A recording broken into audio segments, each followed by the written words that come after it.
Set hecting. Set hecting. Ya, ada apa di sini? Nal pudar. Ini tidak di sini ya, ini di luar. Di luar, karena ini kan steril ya. Ini tidak di dalamnya steril, tetapi ini di luar. Nal puder. Oke, ini yang namanya nal puder ya. Bentuknya mirip dengan klem arteri, tetapi ujungnya lebih pendek ya. Oke. Kemudian di dalamnya itu ada lubang. Ini untuk memegang jarum. Terus apa lagi? Pinset chirurgis. Oke, terus Jarum cabut. oke. Ya, Taper. taper. Itu deh.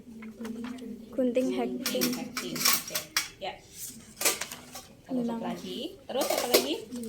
Benang cabut. Ini apa ya? Oh ya, oke. Ya, ini benangnya ya.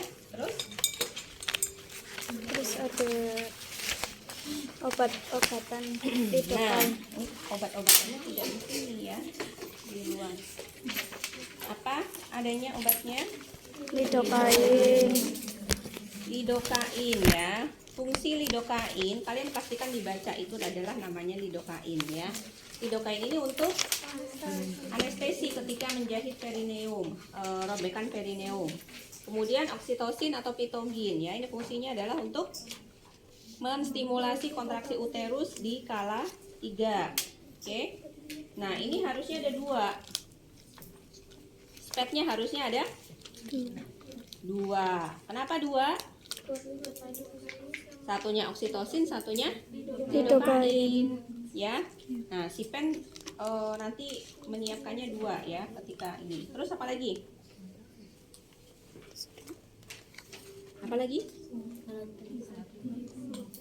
Ya, oke. Alat TTV, karena setiap kala kita harus mengobservasi pasien ya. Dari skala 1 itu juga kita harus observasi untuk pemeriksaan TTV. Apa namanya? Sphygmomanometer, kemudian jam ya kita perlukan untuk menghitung frekuensi nadi dan frekuensi napas. Oke, terus apa lagi? Lenek. Lenek. Kalian sudah belajar ya untuk Sudah. menggunakan ini kemarin ya. Berarti saya Sudah. tidak akan ajarkan bagaimana cara menggunakan lenek ya, karena sebenarnya sudah sama bukti. Nah, lenek ini diperlukan karena kita harus memonitor DJJ. Terus apa lagi?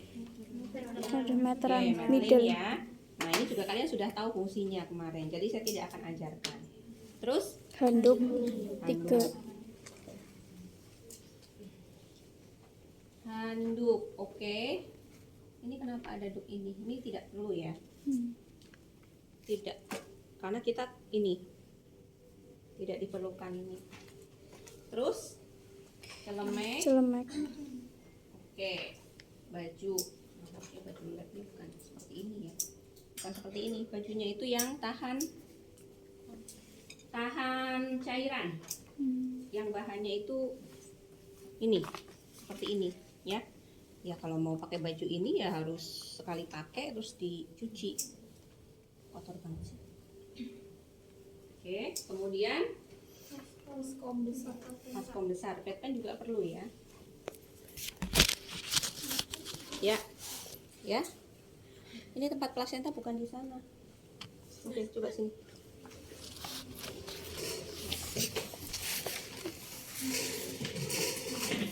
Membersihkan isinya. Ya, harus satu lagi. Oke, besok ketika nanti perkelompok kalian harus siapkan itu. Oke. Terus ya, penampung darah. Terus apa lagi? Bengkok. Kapas dalam cairan DTT. Oke. Ya. Terus Celemek plastik. APD ya? Iya. Oke, ya. Nanti kita pakai APD. Terus sudah, iya, sudah. Sekarang adalah mulai pertolongan persalinannya ya. Ibu datang nih, biasanya datangnya ke tempat persalinan ya. Bisa ke puskesmas ya, kemudian bisa ke rumah sakit gitu ya. Nah, kalau sekarang kalau persalinannya normal diusahakan dilakukan di vaskes pertama ya, di puskesmas atau di klinik klinik pratama yang dia menolong persalinan juga normal ya. Tetapi kalau sudah risiko tinggi itu harus dilakukan di rumah sakit ya, rumah sakit vaskes kedua ataupun vaskes ketiga. Biasanya sih berjenjang ya, di rumah sakit puskesmas dulu, kemudian di rumah sakit yang ada rumah sakitnya itu yang ada fasilitas untuk sesar. Jadi ketika ada emergensi, harus ada sesar emergensi, bisa dilakukan. Oke. Ibu datang ya, biasanya ibu datang dengan ya bermacam-macam kalau ini ya. Kalau ibu primipara biasanya dia mengeluh nyeri gitu ya, sakit, kemudian raut raut mukanya menahan nyeri gitu ya. Tapi ada juga yang datang biasa saja gitu ya. Dia merasa sakit, tetapi respon dia terhadap sakit ya mungkin karena nyeri itu unik ya, sakit itu unik. Jadi macam-macam, setiap orang reaksinya akan berbeda-beda. Ada yang dia diam saja gitu ya, ada yang teriak-teriak mengerang gitu ya. Nah, ada yang ya merengek gitu ya. Nah, macam-macam orang datang. Nah, begitu pasien si ibu datang ya, nah kita minta langsung nih minta ibu duduk, atau enggak kalau misalnya dia tidak kuat ya suruh berbaring di tempat tidur gitu ya. Nah, kalau ibunya sedang sedang merasakan nyeri, kita langsung bisa lakukan ajarkan untuk mengurangi nyeri, bisa dengan nafas dalam gitu ya. Minta ibu kita ajarkan nafas dalam saat itu juga. Nah, kalau sudah nyerinya berkurang nih ya, sudah berarti kan fase relaksasi ya. Nah, ini kuliahnya harusnya duluan ya daripada praktikumnya. Nah, nanti baru minggu depan kalian ini ya kuliah yang persalinan. Oke. Jadi pada saat fase relaksasi kita baru ukur tuh TTV-nya ya, baru kita kaji. Nah, pengkajiannya bagaimana? Nanti kita belajar di minggu depan gitu ya, apa saja yang harus dikaji. Nah, tapi yang jelas ketika kita mengkaji atau menanyakan kondisi pasien itu kalau langsung ke pasiennya, ketika pasiennya itu sedang dalam fase relaksasi. Jadi tidak kontraksi ya, lagi tidak nyeri. Karena kalau kontraksi itu biasa lagi nyeri. Atau kita juga bisa bertanya ke keluarga yang mengantar. Ya, kapan dia merasakan nyerinya, mulasnya mulai kapan gitu. Nah, baru sudah itu kita lakukan pemeriksaan tadi. TTV saya lewati ya, karena sudah ini. TTV lewati, kemudian pemeriksaan Leopold saya akan lewati ya, karena kalian sudah belajar. Nah, sekarang yang harus kita lakukan adalah kita lakukan pemeriksaan kontraksi uterusnya. Nah, kenapa harus kita lakukan pemeriksaan? Karena untuk mengetahui frekuensi nyerinya itu berapa kali dalam 10 menit ya. Jadi caranya kita buka abdomen ibu ya. Ibu maaf ya, saya buka perutnya. Kemudian letakkan tangan kita di atas fundus. Ya, jadi di atas umbilikus, karena fundus itu di atas umbilikus. Ya. Nah, kita letakkan tangan kita, kalau kita di sebelah kiri pasien ya tangan kiri ya. Kita letakkan di situ, kemudian kita hitung ketika pasien sudah mulai keras di sini. Karena ketika kontraksi itu dia akan mulai keras fundusnya. Nah, begitu terasa keras, mulai keras, kita hitung nih berapa detik dia. Hitung detikannya. Ya, 1, 2. Nah, kalau bisa kita harus selalu sedia jam tangan, atau di ruang persalinan biasanya harusnya wajib tersedia jam dinding gitu ya. Oke, kita hitung. Oke, oh ternyata setelah 20 detik kontraksinya berkurang. Sudah tidak kontraksi lagi. Tangan kita di mana? Tetap di situ selama 10 menit. 10 menitnya dari kapan? Dari tadi kita mulai merasakan kontraksi. Oke ya, kita tunggu letakkan. Nah, setelah itu mungkin 3 menit kemudian ibunya kontraksi lagi. Mulai nih keras. Nah, kita hitung lagi. Ya, kita hitung lagi berapa detik. Nah, kita hitung lagi. Oh, sekarang 25 detik. Oke, kemudian udah kita hitung lagi. Kita berhenti. Tetap di sini letakkan tangannya. Kemudian 3 menit berikutnya, berarti kan tadi sudah 3 menit, sudah nih 3 menit. 4 menit katakanlah ya. Nah, 4 menit. Sudah. Kita hitung lagi, ternyata 18 menit. Kemudian kita hitung, kok belum kontraksi lagi. Nah, berarti kontraksinya ada berapa kali dalam 10 menit tadi? 3 kali, iya kan? 3 kali tadi. Setelah 3 menit, kemudian 3 menit berikutnya, kemudian 4 menit, kemudian sudah tidak kontraksi lagi. Nah, berarti frekuensinya ada 3 kali. Durasi itu lama. Lamanya berarti tadi ada yang 20, ada yang 18, ada yang 25. Lamanya 18 sampai 25 detik. Nah, seperti itu, ya. Oke, bagaimana kita tahu bahwa pasiennya itu kontraksi, fundusnya keras bagaimana? Kalau kalian raba di fundusnya ibu, itu terasanya seperti kalian meraba pipi. Coba lihat, raba pipi kalian, bagaimana rasanya? Kenyal, lembut. Sekarang dagu Ada kenyal dikit. keras. Sekarang dahi Keras banget. lebih keras ya, lebih keras. Oke. Jadi umpamanya adalah seperti itu. Kalau kontraksi ibu bagus, itu seperti kita merasakan dahi keras seperti ini. Jadi di perut ibu nanti kita rasakan adalah seperti ini. Tapi kalau relaksasi itu seperti kita pipi rasanya. Nah, kalau kontraksinya mulai melemah ya, dari keras melemah dan dari dagu. Jadi 1 kali kontraksi itu mulai dari kita bisa merasakan nih fundusnya itu seperti pipi, kemudian seperti dagu, kemudian puncaknya seperti dahi. Nah, kemudian turun lagi seperti dahi, seperti pipi. Seperti itu siklus kontraksinya. Gitu ya. 10 menit. Oke. Setelah kontraksi, setelah kita kontraksi, kemudian tadi Leopold ya untuk posisi janin. Posisi janin. Setelah itu kita lakukan DJJ. Nah, DJJ sudah tahu ya, jadi saya lewati. Nah, setelah itu baru sudah ya Bu ya, ini kontraksi ibu. Ini masih jarang ya Bu ya, 10 menit masih 3 kali dan lamanya masih paling lama 25 detik. Baru kemudian kita lakukan periksa dalam ya.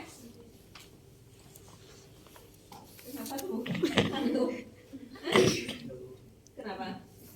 Gak apa-apa? Beneran? Gak sakit? Tapi dengerin. Oh iya, ya yes. Ya, makanya yang beruntung yang di depan ya. Apa tadi kita mau melakukan? Periksa dalam. Periksa dalam. Ini dulu baru ini. Ibu, saya mau periksa pembukaan ibu ya. Nah, ini harusnya ada perlaknya nih. Ini sebetulnya memang harusnya di ruang persalinan. Kalau di ruang persalinan ada perlak ya. Harus ada perlaknya di sini. Kalian tidak siapkan perlak? Tidak ada? Kalau tidak ada, harusnya bukan ini. Yang ini tuh backpack. Saat ini juga bisa sih sebetulnya. Ya. Ibu, Periksa. angkat ya Bu ya. Nah.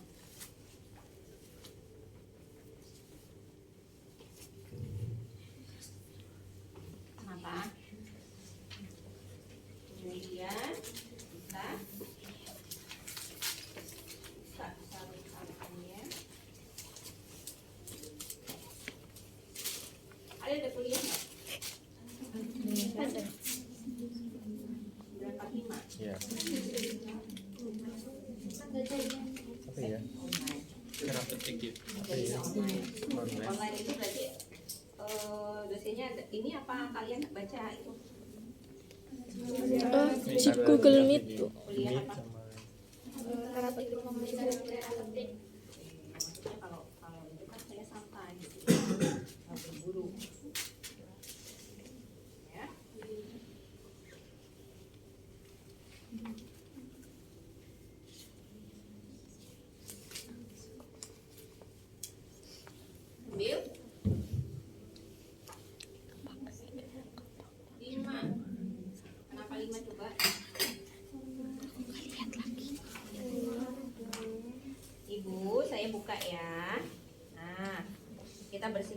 vulva ibu. Oke, labia Minora. mayora kanan, ya. Labia minora kiri. Labia Labia minora minora kanan. kanan, Minora minora kiri, kemudian bagian tengah. nah. Sep. Nggak ada ini ya. Kalian nggak dilihat mata kasih ya? Nggak ada. Oke. Jadi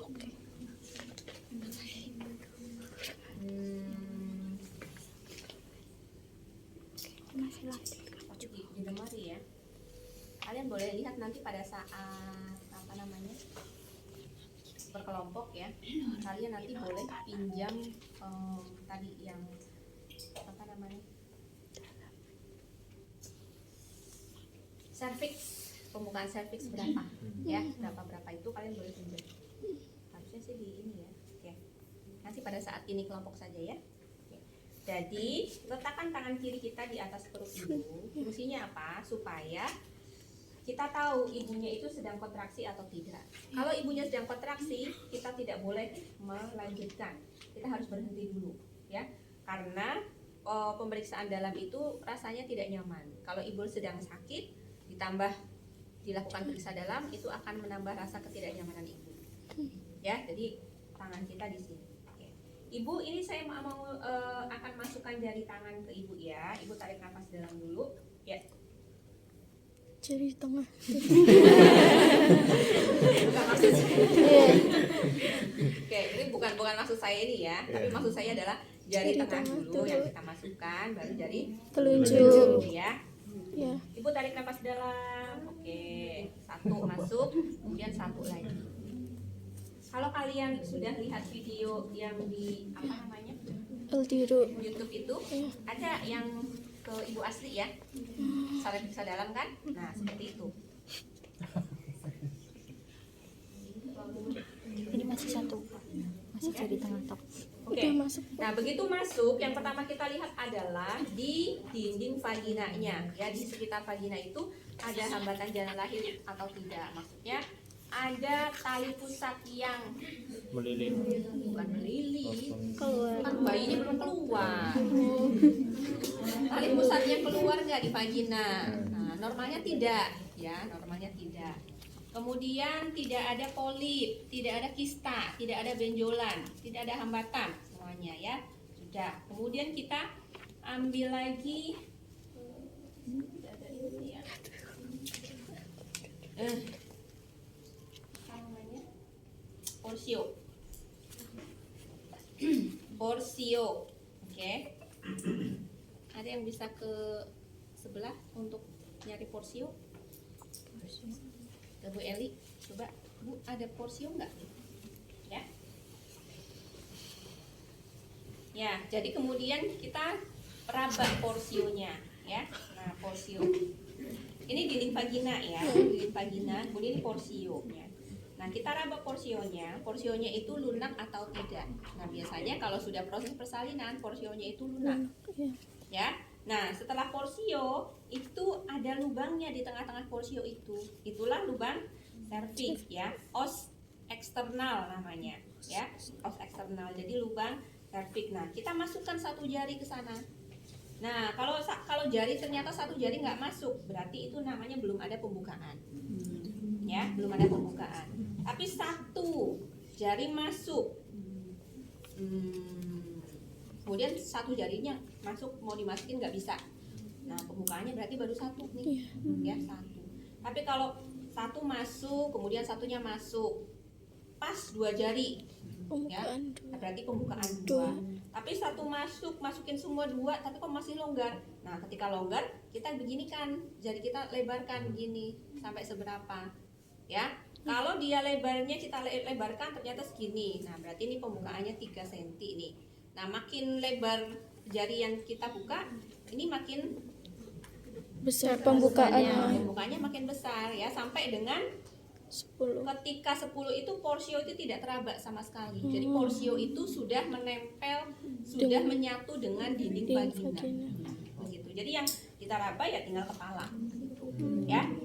Oke, nah jadi seperti itu pembukaan. Nah, begitu kita sampai masuk ke lubang porsio tadi, yang kita pertama kali raba adalah kalau ketuban belum pecah ya, kita lihat ketubannya. Oh, ketubannya belum pecah. Nah, tandanya ketuban belum pecah itu kalau kita rasakan seperti kita menyentuh balon yang berisi air.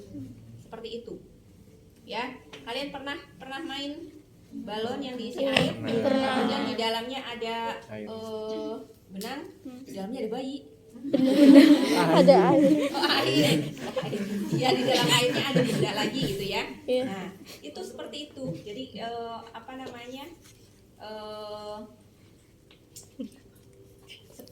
kalau janin itu kan seperti mengapung di dalam cairan amnion ya, Iya. di situ. Nah, kalau ketubannya sudah pecah, maka kita tidak akan merasakan seperti itu. Yang akan kita raba adalah kepala. Nah, ketika kepala janin kita harus lihat, oh kepalanya berada di mana nih? Nah, di posisi. Nah, sekarang adalah ininya posisi. Posisi ubun-ubunnya saya ambil aja lah ya. Maaf ya, harus dikeluar dulu. Tangan nih. Ini terlalu besar ya. Mungkin harus begini. Nah, ya. Jadi posisi bayi yang normal itu adalah dia posisinya fleksi, ya. Nah, jadi tangannya tuh di sini nekuk gitu ya, di atas dada. Ini juga nekuk seperti ini. Kemudian ininya, nah ini nggak bisa nih. Ya. Dia menyentuh dada. Nah, ini posisi janin. Nah, posisi janin itu di perut ibu seperti ini. Nah, ketika kita di sini kan ada namanya fontanel ya. Fontanel mayor apa minor ini? Kalian belum belajar ya? Pas sudah? Belum. Oke, ini fontanel mayor ya. Ubun-ubun besar. Ini fontanel Minor. ubun-ubun Kecil. Oke. Yang harusnya ketika kita raba di dalam bayi itu, karena dia posisinya begini, Iya. ya, yang kita raba harusnya apa? Ubun-ubun kecil. Ubun-ubun kecil, karena posisinya fleksi, Iya. ya. Yang kita raba adalah ini, gitu. Nah, posisi ubun-ubun kecilnya itu di sebelah mananya ibu? Kiri bawah, atas kanan. Nah, nanti kalian akan belajar roa, loa gitu ya, besok. Nah, di left anterior atau left posterior atau right anterior atau right posterior. Kiri atas, kiri bawah atau kanan atas, kanan bawah. Maksudnya adalah dari ibu nih. Kalau kita raba ubun-ubunnya tuh di sebelah sini, ya berarti kiri, ubun-ubun kiri depan, ya anterior. Kalau kiri belakang, karena posterior ya, di belakangnya ibu. Kalau ubun-ubun kecilnya di sebelah sini, jadi posisinya kalau kita ini, ya kita raba. Nah, ubun-ubun kecilnya nih, nah kita raba. Bagaimana kita membedakan ubun-ubun kecil dan ubun-ubun besar? Pertemuannya adalah tulang. Kalau ubun-ubun besar itu pertemuan 4 tulang. Ya, kita akan bisa raba nih. Bisa raba. Oh, tulangnya ada berapa nih? Pertemuan berapa tulang? Bisa kita raba, ya. Oh, ini 4 berarti ubun-ubun besar. Kalau ini 3 berarti ubun-ubun kecil. Dan kita bisa raba sutura. Ini namanya sutura. Ya, yang memisahkan tulang tengkorak bayi. Nah, ini sutura. Ya. Oke. Nah, jadi kita posisinya adalah dia di ubun-ubun kecil kiri depan, berarti anterior, ya. Oke. Nah, setelah itu ubun-ubun kecil kiri depan, ya. Oke, suturanya bagaimana? Oh, tidak ada penumpukan sutura, ya. Karena kalau misalnya, jadi sutura ini kan pertemuan ini ya, dua tulang. Kalau panggul ibu kecil itu suturanya bisa apa namanya menempel, karena sutura ini bisa masih bisa menutup bisa juga membuka gitu ya. Nah, kalau sempit, panggulnya sempit, berarti kan kepala janin tertekannya akan lebih ya. Nah, makanya suturanya itu bisa nempel antar sutura atau bisa numpuk. karena tertekan. Nah itu kalau sudah numpuk dan tidak bisa kita lepaskan, berarti itu panggulnya terlalu sempit atau kepalanya yang terlalu besar. Tidak bisa lahir per vaginal, harus per abdominal. Ya, tapi kalau kita ini, suturanya masih terpisah nih, oke berarti aman. Ya, ukuran panggulnya itu sesuai. Ya, oh ya, nah ini dia. Nah ini maksudnya porsio ya. Kalau ini porsio, ini maksudnya porsio. Jadi ini nanti di dinding vagina seperti ini.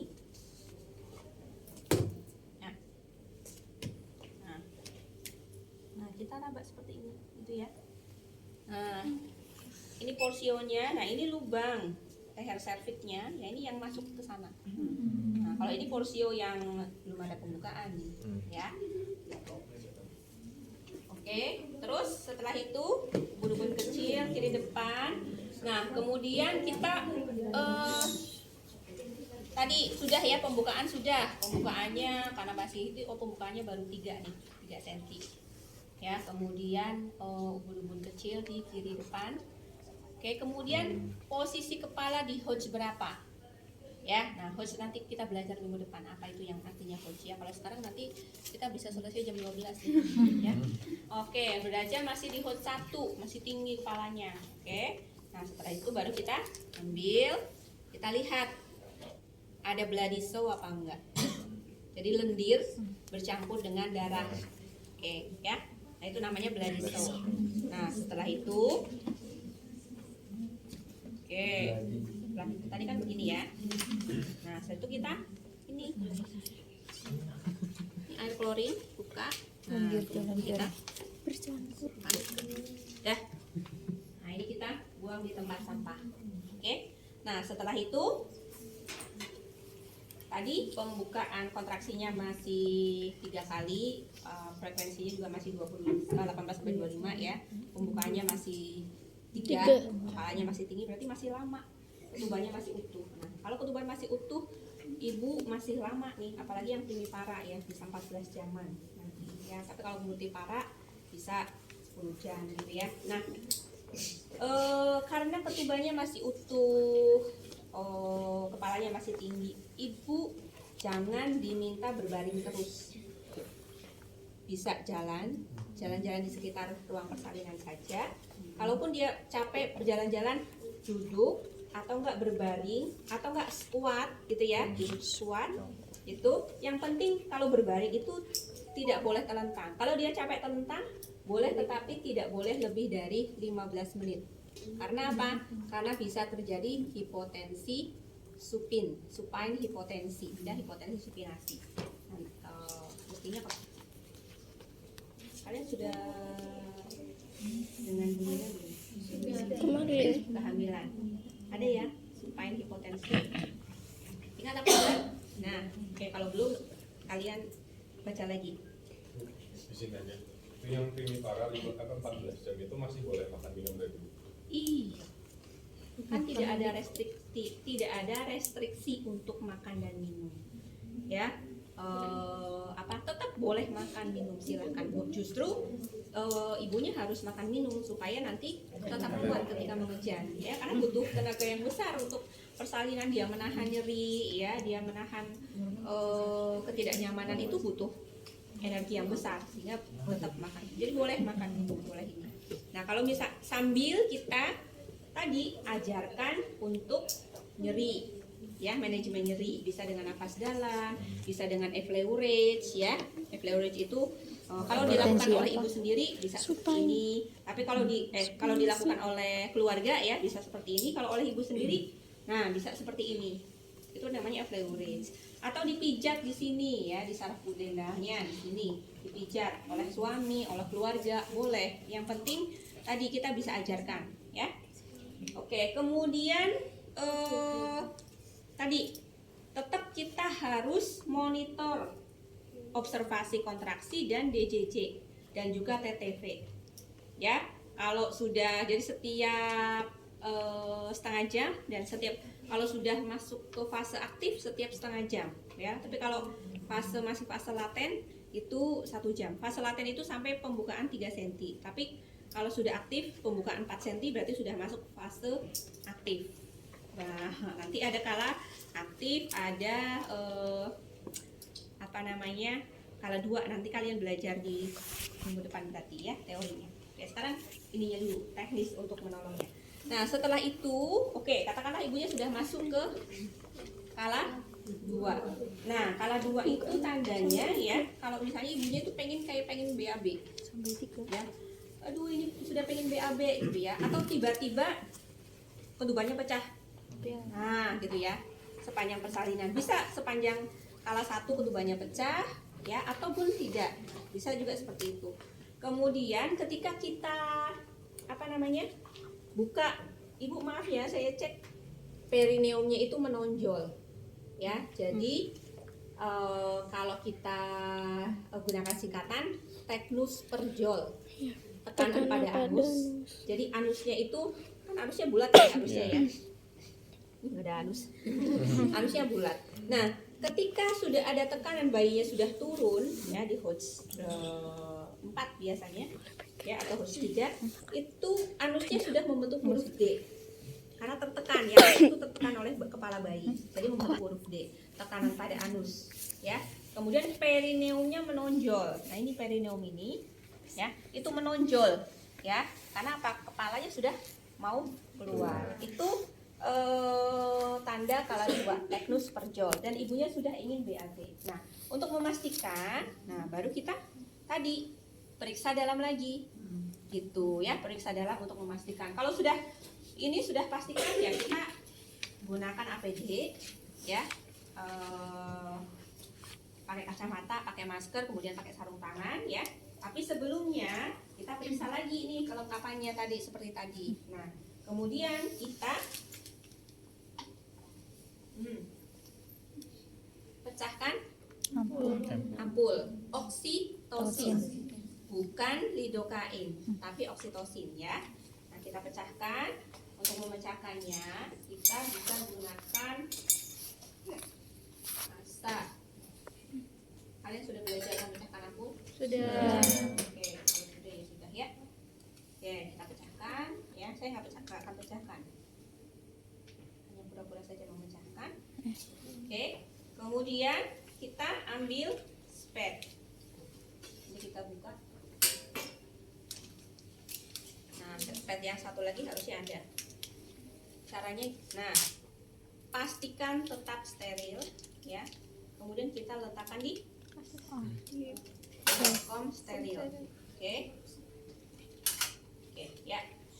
Sudah. Setelah itu baru kita pakai sarung tangan ya.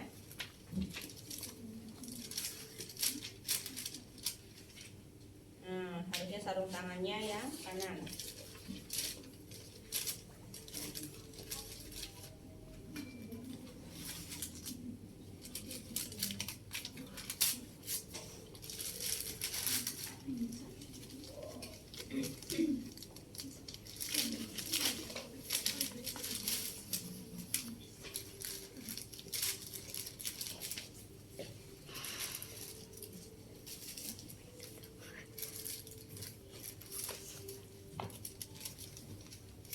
Kita ambil sarung tangan yang kanan dulu.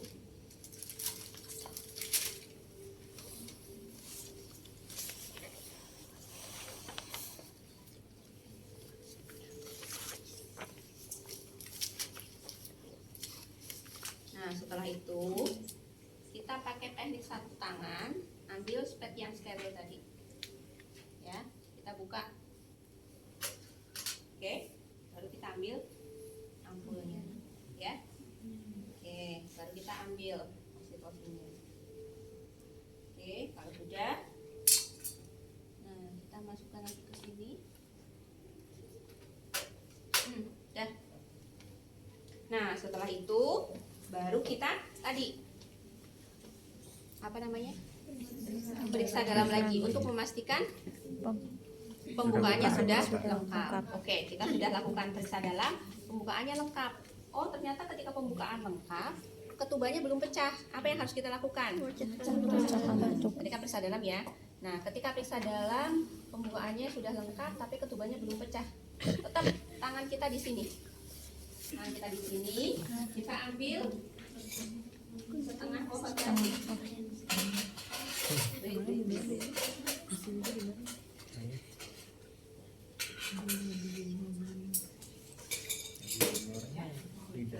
Nah, pakai tangan yang kiri kita masukkan yang bagian tajamnya di dalam. Nah, menelusuri seperti ini. Ya, oke, saya buka seperti ini. Nah, kita masukkan di sini, ya. Oke, di dalam. Begitu sudah sampai dalam, kita putar. Nah, sehingga bagian tajamnya, nah, gores ini, gitu ya. Kemudian baru gores membran amnionnya. Tetapi bedpennya ada nggak? Ada bedpen? Nah, harusnya ada bedpen, ya, karena airnya bisa banyak. Atau kalau bisa pakai ini sih terlalu ini ya. Bedpen. Kalian nggak siapkan bedpen? Di buku nggak ada, Pak? Nggak ada, di buku nggak ada bedpen. Berarti nanti saya tambahkan. Ya, jadi ketika kita harus siapkan bed. Kalau memang ketubannya belum pecah, kita siapkan bedpen di sini. Untuk apa? Untuk menampung cairan ketuban. Atau kalau misalnya tidak ada, kita bisa gunakan bengkok, ya. Oke, ya. Seperti ini ya. Oke. Nah, terus kita, nah, biarkan dia mengalir air ketubannya. Nah, kalau sudah di sini, ya, ini kita buang air ketubannya, kita buang. Kemudian setelah kita buang, ini masukkan ke dalam cairan klorin seperti itu. Nah, sudah. Nah, ini kita ganti sarung tangan, ya, karena kan sudah kena, gitu ya. Terus kemudian baru kita ganti sarung tangan lagi, pakai yang kanan, kita pakai keduanya.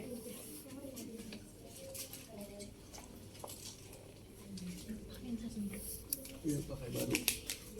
Dibuat satu yang tadi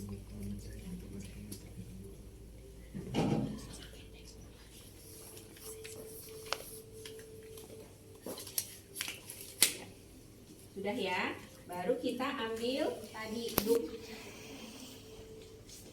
Nah, kita harus siapkan. Oh, nggak perlu karena sudah ada ini.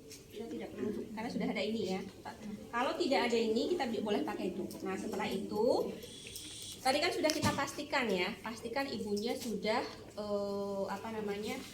pembukanya sudah lengkap ya.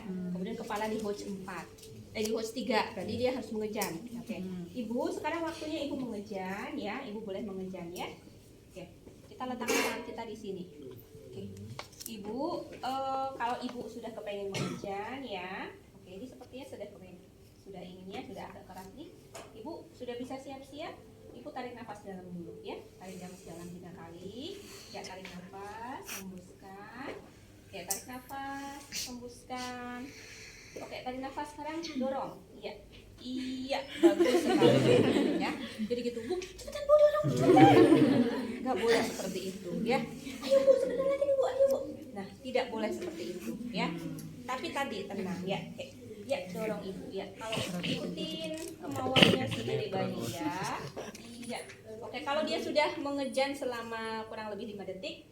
Oke, Ibu ambil nafas lagi. Oke, Ibu masih pengen mengejan? Ya, silakan mengejan lagi. Ya, terus. Ya nih Bu nih, ya sudah mulai keluar nih Bu ya. Iya, betul. Nah, kalau sudah sudah nggak ada keinginan mengejan, berarti dia relaksasi. Sudah. Minta Ibu istirahat. Kalau perlu minum, minum. Seperti itu. Jadi prosesnya jadi mengejan. Jangan dibayangkan, ada ya, tergantung. Ada yang begitu dia mengejar langsung keluar, tapi ada juga yang bertahap begitu ya. Nah, kalau bertahap seperti itu. Jadi tidak boleh kita buru-buru, ayo Bu cepetan ini, Dede bayinya kejepit nih gitu. Nggak boleh gitu ya. Tapi oh iya, terus seperti itu. Ini sudah benar ya Bu ya. Ini sudah mulai ada hasil nih, sudah mulai keluar nih rambutnya. Iya, makin keluar nih, makin menonjol ya terus. Ya kalau Ibu sudah berhenti, ya oke, berhenti dulu. Ya, baru kemudian dipimpin lagi seperti itu. Nah, kalau misalnya sudah gitu ya, ada yang begitu dia mengejan ternyata kok ada perineumnya itu seperti kebiruan gitu ya, seperti mau pipis, pucat, memucat warnanya. Nah, itu indikasi untuk kita harus lakukan pelebaran jalan lahir gitu ya. Jadi dilakukan episiotomi. Caranya bagaimana? Kita ambil gunting episiotominya. Ya. Nah, kita ambil gunting episiotomi. Nah, kita gunting pada saat si ibunya sedang mengejar. Ya, sedang kontraksi. Nah, kita oke, ya ibu sedang kontraksi mengejar gitu ya. Nah, ini adalah episiotomi mediolateral. Mediolateral, miring. Kalau ini lateral. Ya, ke bawah. Kalau ini medial. Biasanya yang umum yang banyak dilakukan adalah mediolateral seperti ini. Karena kalau ke sini ini lebih Kena ke anus. nanti kena anus gitu ya. Nah, jadi biasanya mediolateral. Nah, pada saat ibunya kontraksi, ibunya kerasa seperti digunting tapi nggak ngerasa sakit. Karena kalah sakitnya dengan kontraksi. Ya. Oh, kenapa saya bisa bilang begitu?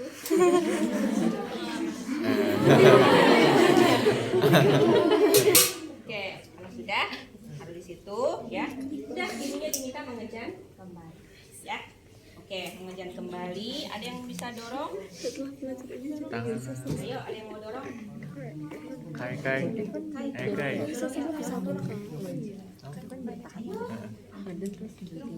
Kayak gini ya caranya ya. Dorongnya gimana, Bu? Enggak. Ini Kan itunya keseluruhannya buka kan ya. gede kan. Karena kalau pakai ini saya agak Tadi kan dicek itu biar Nah, udah rusak ya. Nah, jadi kita dorong begini ya. Tangan kita itu berada di perineum. Menahan perineum. Ya. Menahan perineum, yang satu di sini, yang satu di menahan kepala. Supaya apa? Oke. Tadi posisi janin kan begini fleksi ya. Iya. Begitu dia keluar turun, dia akan ekstensi begini. Nah, kenapa kita harus tahan kepala bayi di sini supaya dia tidak terjadi hiperekstensi. Nah, hiperekstensi terlalu cepat keluarnya bisa menimbulkan struktur perineum. Nah, jadi ada ibu yang kalau perineumnya fleksibel, elastis ya, elastis maka dia tidak perlu di episiotomi, tidak ruptur juga gitu. Nah, ketika ruptur ya paling hanya grade 1 ya. Grade 1 itu hanya mukosa saja yang kena gitu. Nggak perlu dijahit ya. Nah, tapi tadi kita juga penolong juga berperan penting untuk tidak terjadinya ruptur ya, sehingga kita menahan perineum ibu dan menahan kepala janin ya. Ya, kita bisa nggak keluar lewat sini? Yuk. Ayo. Ya, ayo Bu ya. Oke, iya mulai keluar. Iya, sedikit lagi. Oke, terus Bu. Iya, mulai. Iya, sedikit lagi. Oke. Lemes ya. Oke, terus. Iya. Semangat guys. Ini lurus aja tangannya karena Dorong. ya. Bisa ya. Kalau enggak ya lewat atas saja.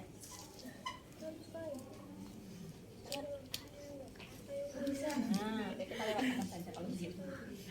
Ya, ini ngedorong bayinya aja. Ini apalagi beneran ya. Astagfirullah.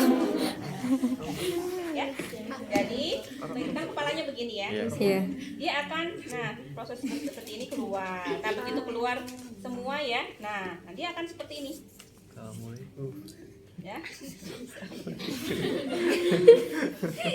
Jadi Bisa begini. ngomong. Oke, ini vagina ibu ya. Jadi begini yang keluar.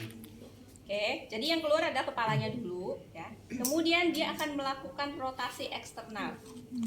Nah, tapi sambil si bayi rotasi eksternal itu tergantung dari posisi punggungnya. Ini bayinya nggak itu sih ya, nggak fleksibel. Jadi kan punggungnya begini, sementara kepalanya kan tadi begini ya. Nah, dia maka akan muter ke kemana? Ke kiri apa ke kanan? Nah, ke kiri dong, kayak begini ya. Jadi posisinya kembali lagi seperti ini.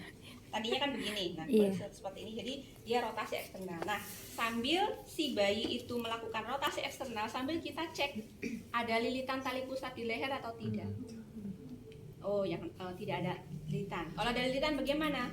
Kalau ada lilitan, ya kita klem. Kita klem dulu, baru kita potong. Ya, klem dua-duanya, di klemnya 2 ya di sini.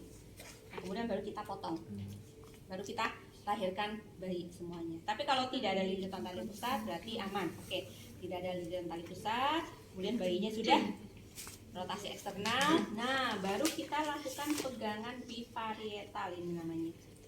Ya, pegangan biparietal. Kita tarik ke bawah untuk melahirkan bahu atas. Nah, oke. Kemudian kita tarik ke atas untuk melahirkan bahu bawah. Nah, setelah bahu semuanya keluar, nah kita susuri nih tangan kita ke sini. Nah, tarik lagi untuk mengeluarkan ini apa namanya? Bokong ya. Nah, seperti ini. Baru kemudian kita tangkap seperti ini. Nah, keras gitu ya. Nah, kita lakukan apa namanya? Initial assessment ya 30 detik pertama. Oke, nangis keras nih. Kemudian fleksi. Kemudian oke, badan kepalanya dan badannya pink, warna pink tetapi ekstremitasnya masih biru. Ya. Nah, nanti kalian lihat tuh tadi di ini. Kemudian bayinya tadi aterem gitu ya. Oke, kalau sudah kita letakkan di dada ibu. Pasentanya mana?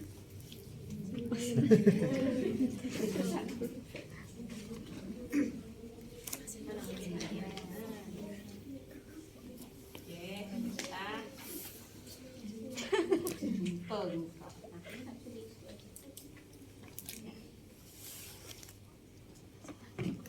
bisa dibongkar pasang gitu ya. Ya. Nah, bayinya ditaruh di sini. Nah, kemudian tadi lupa. Nah, yang lupa apa tadi? Handuk. Harusnya ditaruh di atas perut ibu. ya. Nah, jadi dilebarkan saja handuknya ya. Harusnya tadi ya. Sudah, kalau sudah kita keringkan kecuali telapak tangan. Kenapa? Karena telapak tangan nanti untuk navigasi dia saat IMD. Ya, jadi bau puting susu ibu itu mirip bau cairan ketuban. Nah, jadi dia akan nyari bau yang seperti bau tangannya nih. Jadi nyari puting gitu ya saat IMD. Oke? Nah, kalau sudah kita lakukan klem tali pusat ya. Nah, klem pertama itu 2-3 cm di atas umbilikus ya. Kemudian klem yang kedua kita urut ini, urut tali pusatnya supaya darahnya ya, ketika kita memotong tali pusat darahnya tidak keluar ya. Jadi kita urut. Nah, baru kita pastikan kalau sudah 2 menit ya, 2 menit setelah bayi lahir baru kita potong. Nah, guntingnya, posisi guntingnya tangan kita melindungi bayi ya. Jadi jangan begini, tapi tangan kita di bawah baru seperti ini. Ya. Terus nah, kalau sudah, nah ini kan di sini ya. Kita pasang nih. Kita buka. Ya, kemudian pasang di sini. Terus gitu ya. Nah, kalau sudah ini kan ke bayinya ya. Sudah, kita lepaskan. Haruskah kita buka? Kita buka saja.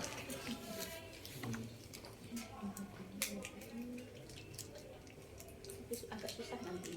Nah. Ya. Nah, kita ini kan posisi apa? Klemnya ya. Ini kan sudah dipotong. Nah, jadi di atasnya sini. Kita klem seperti ini.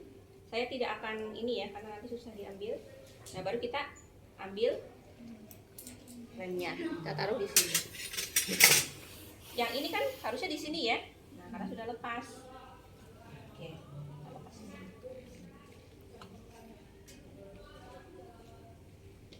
Klemnya di sini. Nah, kemudian kita letakkan di dada ibu. Nah, biarkan dia IMD. Kasih selimut yang baru, handuk yang baru ya, atau selimut. Ini kan sudah basah ya.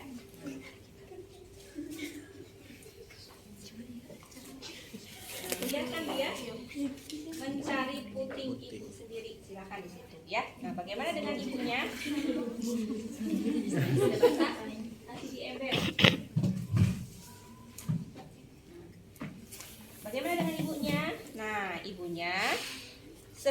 kita suntikan oksitosin, kita cek lagi ada bayi lagi apa enggak, pastikan ya. Oh iya, tidak ada bayi lagi, aman. Kalau sudah tidak ada bayi, baru kita lakukan suntik oksitosin di sepertiga paha anak atas ya. Nah, bukan di sini ya, bukan di sini, tapi di sini. Nah, kita suntikan. Nah, kalau sudah suntikannya ya seperti tadi, harus pakai kapas alkohol. Kemudian kalian sudah belajar kan ya cara nyuntik? Nah, ya, termasuk itu. Oke, nah kalau sudah baru kita lakukan peregangan tali pusat terkendali. Nah, ini kan jaraknya jauh ya. Kita dekatkan klem ini ke dekat vagina ibu 5-10 cm. Tapi jangan langsung dibuka begini. Apa yang terjadi? Darahnya muncrat ke sana. Karena kan masih terhubung dengan ibu ya. Oke, jadi kita tekuk dulu. Kita tekuk dulu, baru kita lepas. Nah, kita dekatkan. Oke. Nah, kita akan lakukan peregangan tali pusat terkendali. Caranya kita regangkan, bukan tarik ya. Bukan tarik, tapi kita regangkan. Kalau regangkan, oh ternyata dia sudah menjulur nih. Kita ini lagi. Ya. Nah, kita regangkan seperti ini. Kemudian ketika uterusnya berkontraksi, uterus masih berkontraksi ya. Nah, kita regangkan, tarik. Kita lakukan dorongan dorsokranial. Jadi ke bawah atas. Seperti itu. Ya, seperti ini. Oke. Ini untungnya ini. Perutnya fleksibel ya. Jadi kita regangkan, kemudian ketika uterus berkontraksi kita dorong ke bawah atas, dorsokranial. Nah, kalau kita regangkan seperti ini, tali pusatnya menjulur ya, berarti plasenta sudah lepas. Tapi kalau kita regangkan seperti ini, tali pusatnya itu masuk lagi, berarti plasenta belum lepas. Ini tidak boleh kita tarik. Kita tunggu sampai plasenta lepas ya. Atau kita juga bisa tahu plasenta itu sudah lepas atau tidak. Tiba-tiba si uterus ibu itu membulat keras gitu ya. Kemudian tiba-tiba darah keluar, ser, gitu. Itu berarti plasenta lepas. Nah, kalau sudah, ya sudah, kita lakukan dorongan kranial sambil kita tarik. Kenapa ini? Oh iya, nggak bisa. Oh dia nempel. Nah. Belum. Oke, dia sudah lepas nih sekarang. Ya, kita tarik sambil kita lakukan dorongan dorsokranial tadi ya.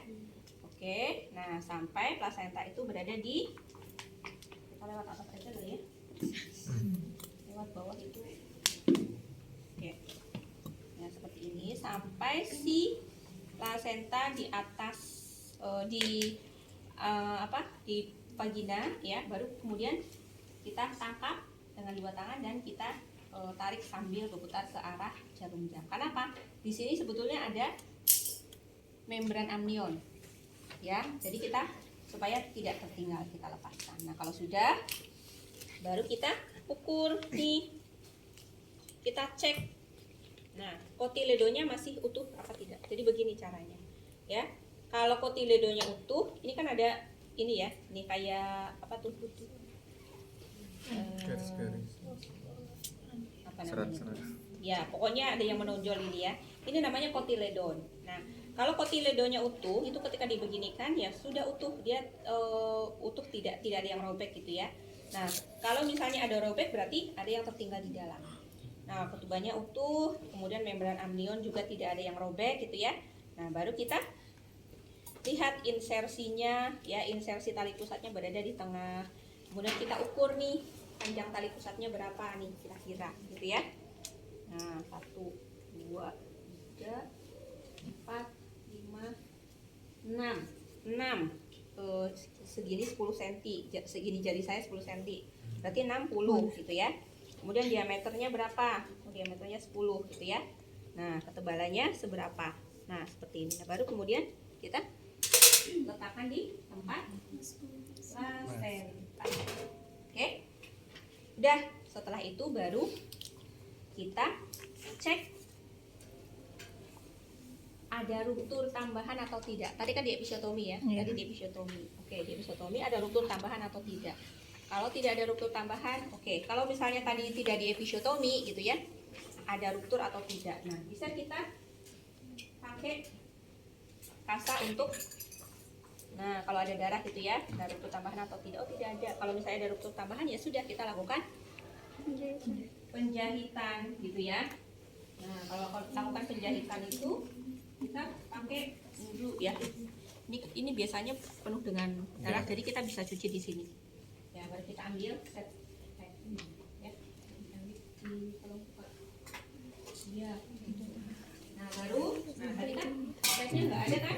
Nah harusnya 2 kan? Nah spets 1 isi dengan lidokain, kemudian kita suntikan di daerah ini, gitu ya. Nah sudah, lalu kemudian kita ambil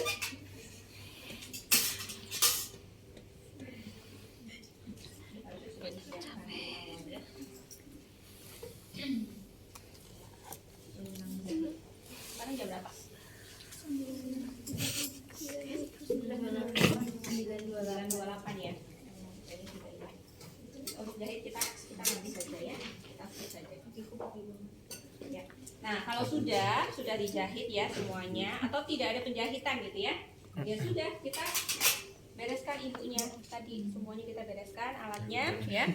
Ini kita semua alat yang tadi digunakan masukkan ke dalam klorin, kemudian ibunya ganti pembalut ya. Nah sampai kemudian ibunya dibersihkan. Waslat juga kalian nggak ini ya. Satu lagi ya, nanti ingat ambil waskom tadi yang berisi air hangat dan waslap 2 ya, untuk membersihkan tadi area ibu sini, perut, kemudian sini paha ya, kemudian perineum dan bokong sini. Ini untuk dibersihkan seperti itu. Oke. Terus setelah itu ibunya sudah kita ganti pembalut celana dalam gitu ya. Nah baru kita cek IMD sudah ini atau belum. Nah kalau sudah IMD-nya sudah berhasil gitu ya, biarkan si bayi menyusu sampai selesai. Kalau sudah menyusu selesai, nah baru bayinya kita cuci, Mandikan. tidak boleh dimandikan sebelum usianya 6 jam. Ya, kita ambil untuk kita periksa gitu ya. Kita periksa ini di tempat bayi, biasanya di bawah radian warmer ya. Inkubator ya, Itu Bu. ada meja itu ya. Jadi kita cek lingkar kepala, panjang badan gitu ya, kemudian lingkar perut, lingkar kepala gitu ya. Nah kemudian anus ya, anusnya itu paten atau maksudnya bolong atau tidak, lubang atau tidak ya. Karena ada yang namanya atresiani gitu ya. Anusnya itu tidak tertutup, tidak terbuka. Nah sudah, kemudian baru kasih profilaksis, antibiotik, kasih vitamin K ya. Kemudian bila kalau sudah ada imunisasi hepatitis, lakukan itu gitu ya, sama seperti yang ada di buku seperti itu. Nah terus ibu, kok itu ada lebih ada kateter dan ada ini, kok nggak dipakai? Kenapa Bu? Nah, kateter itu dipakai ketika ibu posisi sedang tadi kala 2 sedang mengejan gitu ya, kala 2, kemudian kita raba kandung kemihnya tuh penuh gitu. Nah baru kita masukkan gitu ya, mana tadi kok. Oke. Ya, kita masuk sini. Nah penuh kalau si kandung kemihnya penuh ya. Kita tekuk dulu begini, kemudian kita masukkan ya ke uretra ibu. Nah baru udah alirkan. Kenapa harus kita kosongkan? Dan ibunya tidak bisa BAK secara spontan ya, karena dia sedang tadi mengejan gitu ya, tertekan oleh si kepala janin. Kandung kemih yang penuh akan menghambat kontraksi uterus dan menghambat penurunan janin, sehingga harus kita keluarkan. Jadi di tengah-tengah tadi gitu ya. Oke, kalau sudah dibuang dan dibersihkan gitu ya. Nah ini bagaimana Bu? Nah, sebetulnya kalau tadi bayinya menangis keras gitu ya, badannya pink, fleksibel, gerakannya aktif, udah langsung di sini, nggak perlu kita hisap lendirnya, tidak perlu sebetulnya. Tapi kalau bayinya kok agak nangisnya kok nggak keras gitu ya, ada seperti ada lendir di sini, ya sudah kita ambil, kita ambil pakai ini, kita pencet dulu, nah baru mulutnya dulu, nah buang di bengkok tadi, ya, buang di bengkok, nah terus baru hidung satu, buang lagi, hidung satu lagi, buang, nangis keras, udah, ya. Nah, jadi ini dipakai kalau memang bayinya itu tadi tidak menangis keras, ya tidak ping, ada hambatan lah ya. Jadi ini untuk Nah, yang jelas mulut dulu. Kenapa mulut dulu? Ya karena mulut yang banyak lendirnya, ya. Oke, dan ketika kita dari mulut itu tidak masuk, ketika kita hisap di hidung, yang dari mulut tidak keburu masuk lagi ke dalam. Ya.